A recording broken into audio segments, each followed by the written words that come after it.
Okay, so this is the second part of our introduction to database systems, where we're going to be talking about data modeling. It's a couple of things we're going to be talking about in this, the idea of what is data modeling, why it's important, some of the basic building blocks that we use in building a database, and then what the rules are and how they influence the design. Also a little bit about some of the major data models, some of the alternative, emerging alternative models, and kind of how these things can be classified. There's a there's a underneath these databases, there's a theoretical basis, a mathematical basis, which drives a lot of these requirements around the design. Okay. So there's a couple terms we use. So we talk about data modeling, data models and data modeling. Uh, Definition of data models: it's a representation of complex world structures, real world structures. All right, and it's useful for being able to visualize a basically visualize the structure of something. All right, on paper. All right, data modeling. The data modeling is a process. We call it an iterative and progressive process of creating one of these models, specific data model for a determined problem domain. All right. And then the model just itself is an abstraction of a real world event. All right. So we have the concept of a model, the definition of a data model, which is a model of data, and then the process by which we develop it, which is this, as we saw, a iterative and progressive uh, technique. And there's an art around this that we're going to be talking about here. The value, really the importance of it, the value of a data model, it's a communication tool. It gives you a picture of an overall big picture of the database. It lets you visualize it, organizes data, as you use it for different requirements. And the idea is it's the basis. It gives us an abstract basis for how we build a good database, which is, as we had mentioned in our first part, you can create a database, but creating a good database that will give you the correct results, I think, is the challenge in database design.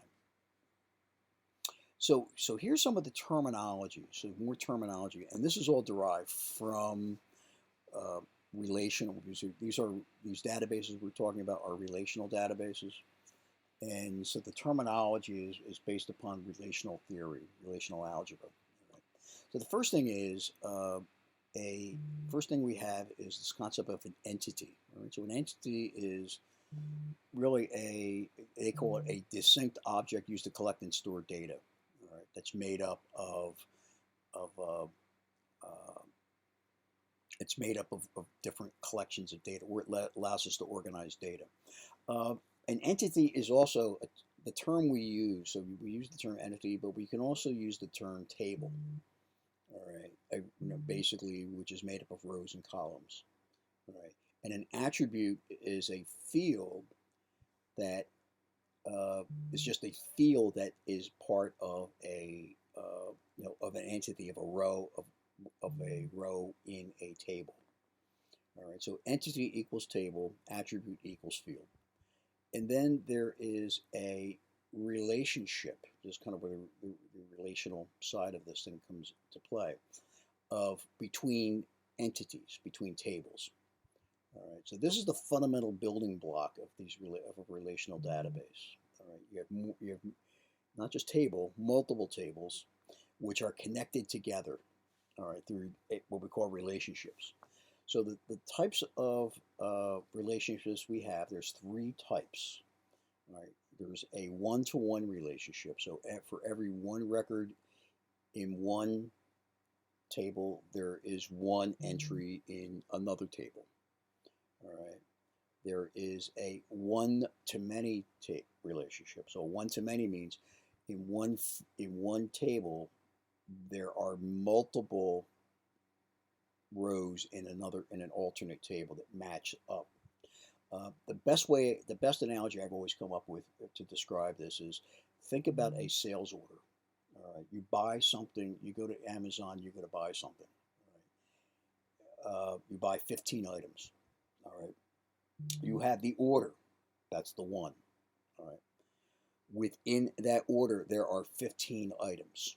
All right. So if you go to look up, you enter your order number, you'll go up your order, and it'll show those 15 items. That's an example of a one-to-many relationship. All right. So it's a fundamental building block of relational design, and we'll be talking about kind of how these things work. But the one-to-many is fundamental. Many-to-many is the mathematical term is a Cartesian product. It's everything matches to everything. So it's a lot of times if you get a Cartesian product, if you do a query, if you try to get some data and it comes up with it matches everything up, you create this monster result that is not, for the most part, usually not what you want. All right. So the ones we're really interested in, the most common is going to be the one-to-many. One-to-one will also be out there. Many-to-many, not quite so much. And then a constraint is defined as a set of rules to ensure data integrity. So basically what we want to do is we want to make sure that a particular field has a particular value assigned to it. All right. So you want to make sure if I've got a field that is supposed to be a date, that the field is defined as being a date. You don't want people putting letters or numbers into a date field. All right, so there's a bunch of rules that go around this, and what we can do is we can enforce. When we talked in the last section about data quality, we use constraints to allow us to maintain and ensure the data integrity. All right. So the other thing that comes into play when we're doing these design is this idea of a business rules, which really are just a description of how something gets done, within an organization, policy, procedure, or principle. All right, so it's really describes what are the characteristics of the data. What do we do with this? All right, so it's part of this overall design effort. You gather the business rules, you get out of define all the fields, you organize them into tables, and then also define what the business rules that match those. All right. So a couple, where these things come from a whole bunch of different places. And sometimes a lot of times what you'll find is some organizations you don't even know where something. We do it this way. Why do you do it that way? Don't know. That's how we've always done it. Right? But the sources. Managers, company managers, policymakers, department managers, written documentation, talking to people. So these are all different sources that we draw from when we're trying to identify what are the business rules. And some of the reasons it's some of the important things are standardize the data. We use it as a communication tool. Really, the challenge in a lot of the stuff is being able to define it and tell people what it is and have people understand it. And and first and foremost, you want to create an accurate data model. So what you do is you take these business rules and translate them into data model components. All right. So this kind of path we do is, and this gives you the indication. You just kind of follow, fill in the blanks. But it's a little bit not quite as this. But you do is you take the business rules, you define your nouns into tables. The verbs translate to the relationship between the tables. All right, relationships are bidirectional. So one is, basically one to many, many to one. And it's from one side. So the relationship is defined from each side to the other. So from one side of one table, you would have it in a one to many. The one table has the one. It would see many in the other one. And in the other table, if we take the view back, we have many in the one, which points back to a single. All right, so it's one to many, many to one. And a couple things, this is some good, some best practices, some good advice. Entity names, what do you call the tables? Attribute names, what do you call the fields? you want them to be accurate. You want them to be descriptive. I've seen in the past where people have gone out and they've basically named all the fields A, B, C, D, E. It's not helpful, in trying to figure out how these things work. So the idea is assigning like the information we pull from the business rules to describe the entities is always important. So we have a couple different, historical models of databases. We've got what we call hierarchical and network models. Those were, kind of some older versions that were originally out there. So hierarchical drew kind of a tree diagram. Network model is actually a more sophisticated tree model. So it's a tree model with some additional capabilities built into it. What we use in the in the relational model, we have a different structure of how the data is stored in the database. A couple of the concepts around this idea of a schema, which is the structure, the organization of the entire database. But if you take all the fields and all of the tables and all the fields that make up a database, that all gets defined under one schema. It's the universe that makes up that database. A couple other things we have within these databases. Something that we call data manipulation language. And we'll see this more in detail, so I just want to kind of introduce the concept here. A data manipulation language versus a schema definition language. All right? So the data manipulation language is really how we create questions that we ask the database. So it's, we can select data, get data out. We can add data, we can insert data, we can modify data or update data, and we can delete data. That's all done through the data manipulation language, and we'll see much more of this as we go. And then schema definition language is really how we define the tables and the rows and the whole usually we call it DDL, but technically we call it schema DDL, schema data definition language, but it really is how we define the tables, how you create a table. So we talked about the relational model just a little bit, so once again, it's a, based on the concept of a relation. So, a relation or table. It's a matrix, basically, it's rows and columns. So tuple, attribute, those are the mathematical names. What they are, rows and columns. All right. And what it does is it basically provides us a definition of what, the structure of what we store and where we store it.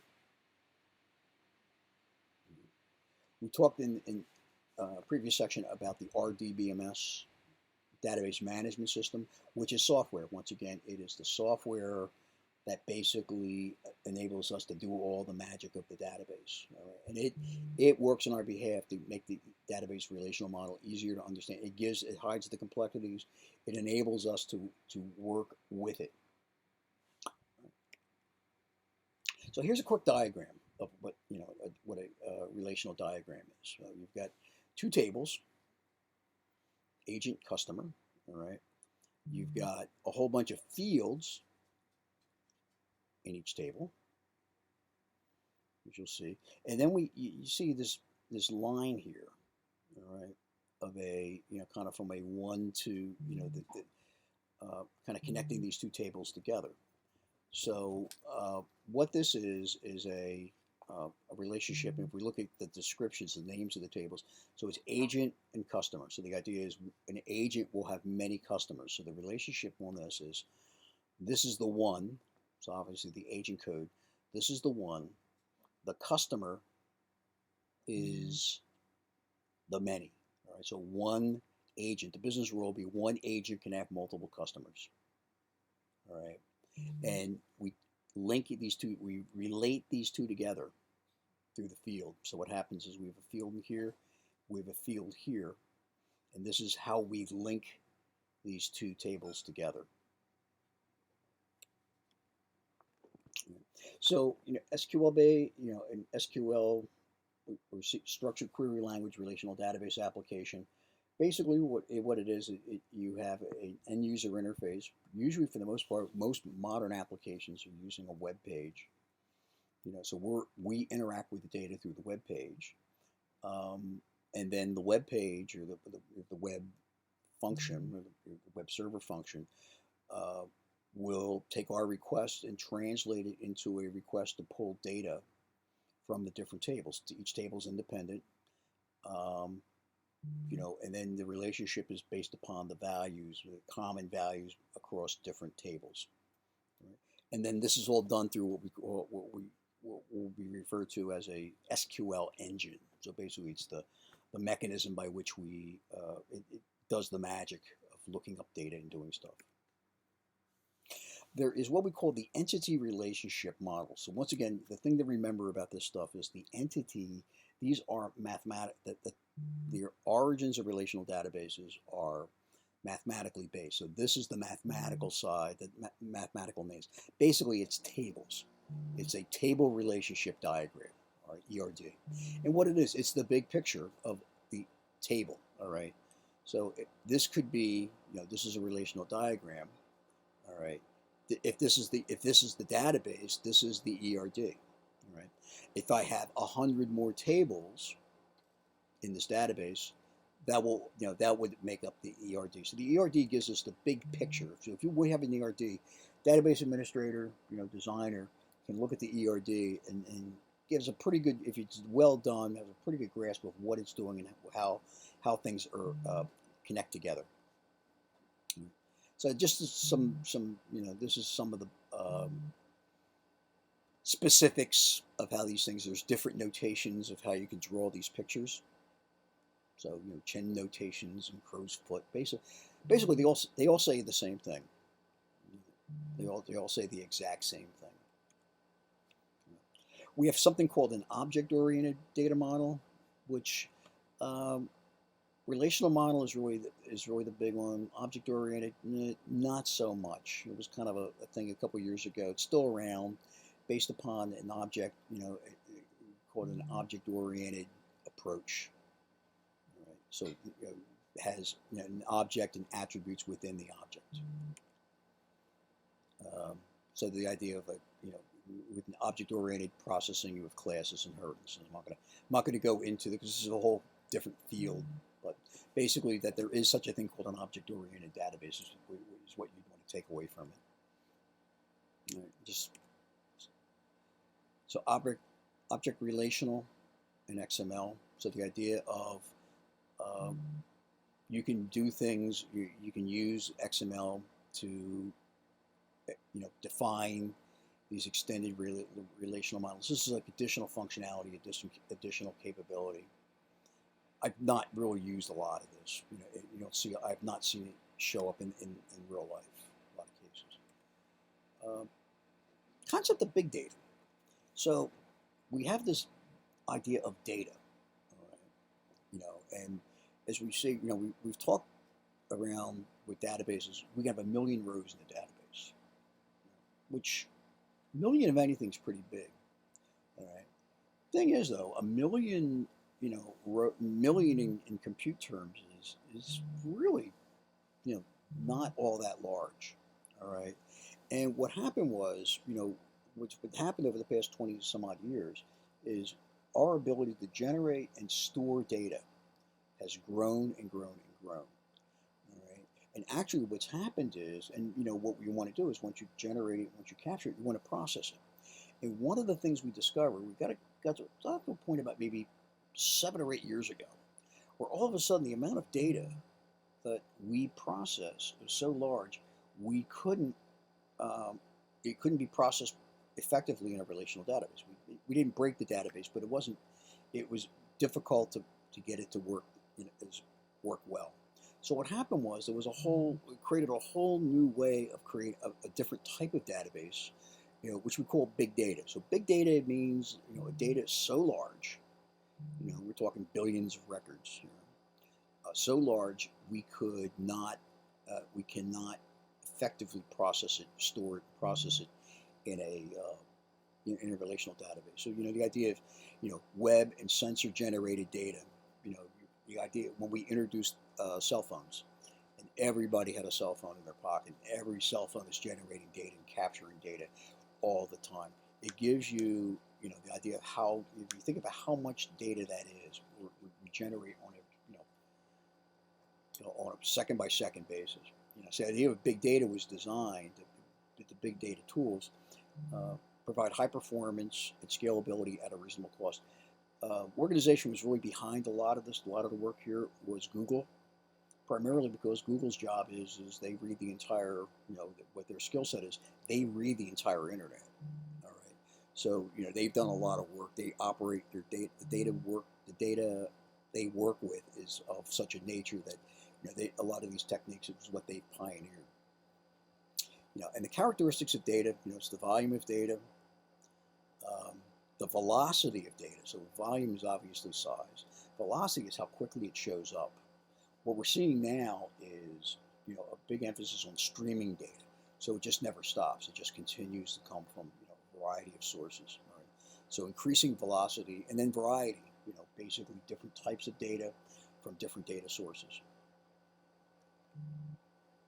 So as we say here, the volume does not allow the usage of conventional structure. So it breaks the relational or extends the relational model to a point where it's not as effective.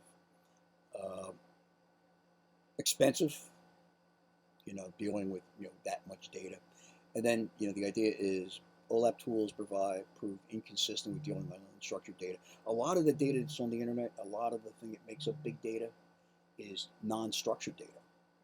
So the challenge is being able to apply. So it's not in a database. It's being generated. It's video. It's photographs. It's all sorts of stuff like that. So that's the challenge. A lot of the stuff that you end up that have been developed for big data specifically is designed to handle matches the characteristics of it. So a couple things, some technologies, something called Hadoop, which was something that was developed by Google, in Hadoop distributed file system. So they built this. This is all open source software, so you can actually just go out and download Hadoop and build your own big data processing environment. It's very it works pretty well. So it's not not for everyone, but you could go out and connect into Twitter and download all the contents of Twitter and dump it into your Hadoop database and process it. MapReduce is an algorithm that's used within Hadoop. So what that does is it operates. We talked about this idea of consolidation of data, like the idea of we take data to information, we consolidate it. The MapReduce is the algorithm that they wrote is a very simple algorithm where it will just process a large chunk of data across multiple computers, and then what it'll do is it'll take a pass, it'll reduce it down, and then it'll take that, we'll reduce it down and reduce it down. So it's a very simple. One of the things that the observations that Google has is if you can make something simple enough that then it can scale infinitely. Right? If you just add more processors. So, and then NoSQL is another kind of within big data, a different type of database where it's usually what they've said is, NoSQL doesn't mean NoSQL. It means not only SQL. So usually what happens is NoSQL databases will have the ability to leverage SQL, plus it will have other capabilities as well. As we said, not based on relational model, supports distributed databases, high scalability, high performance, large amounts of sparse data. So these are, this is, as we get the data off the internet and this idea of this infinitely growing, never-ending ocean of data, how do we deal with that? So databases, what we talk about with databases, are very good for traditional inside of an organization data modeling. Right? So, but what we've seen is as we've grown, and it's not a matter of one's more important than the other. They both have their places.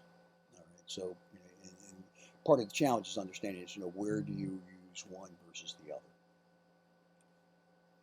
So this is just a real kind of example of kind of what a MapReduce key value representation is in big data. So this is a little bit of a history. This is kind of our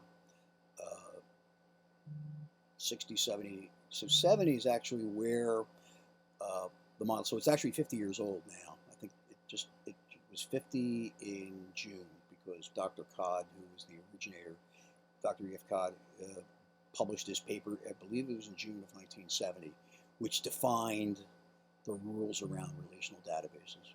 All right. But as you can see, this kind of the evolution of this stuff, 2009, big data.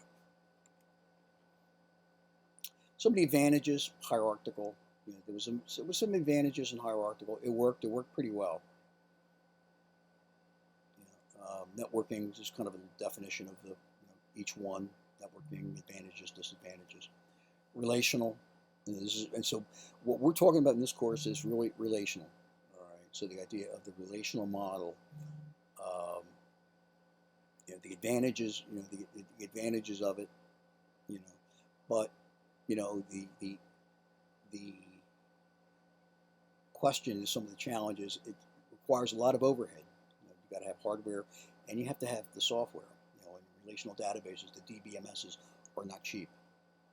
All right. Also, I like this one. Conceptual simplicity gives untrained people the tools to use a good system poorly. So, some assemblies required, some skills are required. The expectation is that people will, be trained on this.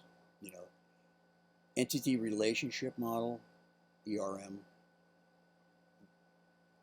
and then object-oriented.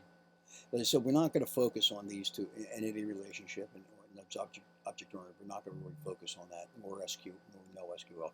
Just wanted to kind of put it out there so you kind of see what it is. And some basic terminology, table, row, key. And we'll talk more about this as we go through this. The table, a row, table attribute, an attribute, or a field, and a key. And kind of, once again, the idea of when we're doing this design, the focus of this design is we have a conceptual model. So we start off, we create a conceptual model, and then ultimately move it to a physical model inside of the database itself. For the most part right here, we're working with what they call here an internal model, which is really, we're looking at it through the DBMS. The DBMS is actually physically storing the stuff in different locations in different fashions. This is kind of a quick summary of that.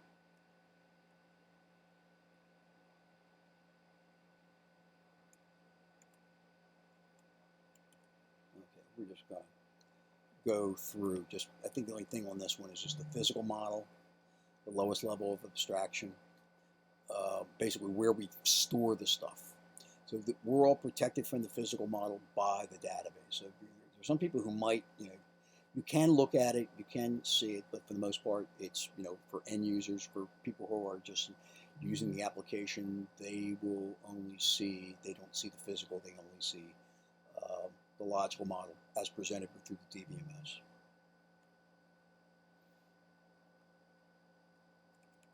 And that is really it for introduction of data models.